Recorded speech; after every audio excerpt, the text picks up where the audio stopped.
day everyone, I'm Usha. Today I would like to talk about some tips on how to perform storytelling. What is storytelling? It is about the art of telling stories in order to engage an audience. There are four elements of storytelling. Number 1. Plot, the arrangements of events in a story. Number 2. Character, such as creatures, people, or animals that the story is about. Number 3. World, the location of a story. Number 4. Language, the choices of words and phrases used in a story. Now let's see the 7 steps of effective storytelling. Step 1. Choose a story. Any book or story can be told as an oral story. Step 2. Read the story 4 to 5 times. Concentrate on remembering facts and details in the story, including the order in which things happen, characters' names, how characters feel in different situations, description of location or sounds. Step 3. Outline what happens. Using any graphic organizer and outline each scene in the order which it occurs. This is to make the story short and simple. Step 4. Describe each scene. Write a description of the location and actions of the characters. Step 5. Use your imagination. First, look for ways in which you make the action more exciting. Get creative with your story and add ideas to entertain people with your storytelling.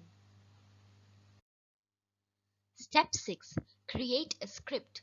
Write a description and character dialogue from the scene.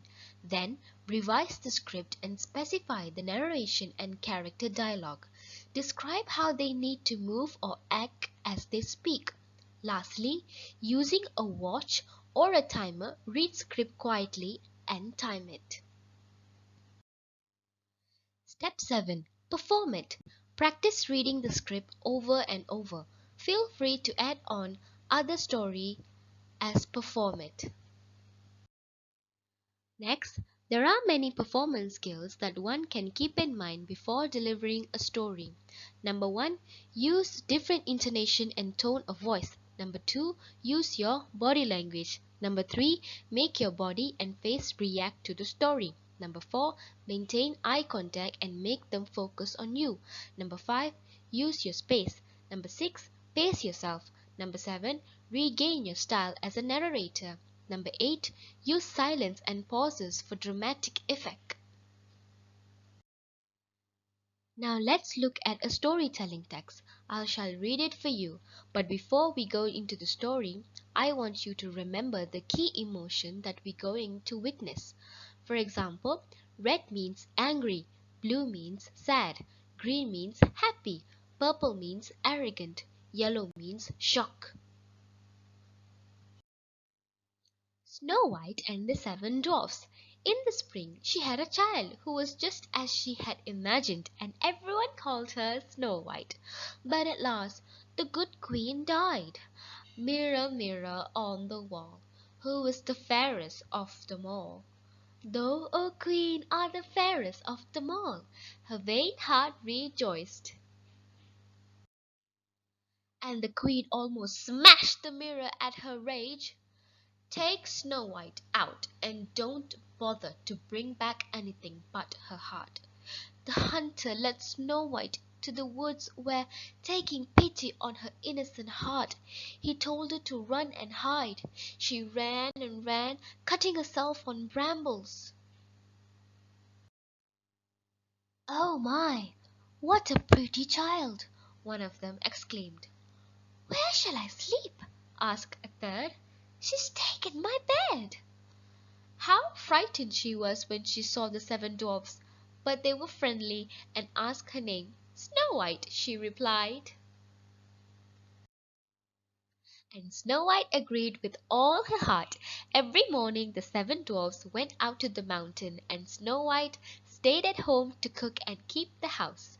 Meanwhile, the queen asked her mirror, "Who is the fairest of all?" "Liar!" screeched the queen in her rage. She decided to dress herself like an old peddler woman, and in this disguise she visited the dwarfs' cottage and knocked on their door, crying, "Pretty things, very cheap, very cheap." Snow White peeped from the window and said, "Good day, good woman. What are your wares?" "All sort of pretty things, my dear." "Thank you," said Snow White. "Your scarfs and laces are indeed pretty, but I will not buy any to-day." Little did she realize that the wicked woman had poisoned the rosy side of the apple, the part that Snow White now swallowed. They sat round her, wept for 3 whole days. In doing so, one of them stumbled, and the glass box fell to the ground.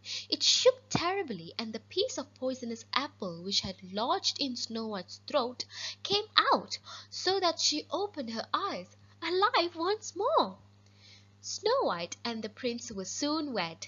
They and the seven dwarfs lived long and happy lives, while the wicked queen went mad with envy, for she could never be the fairest of them all. We have reached the end. Good luck with your storytelling. Thank you for listening.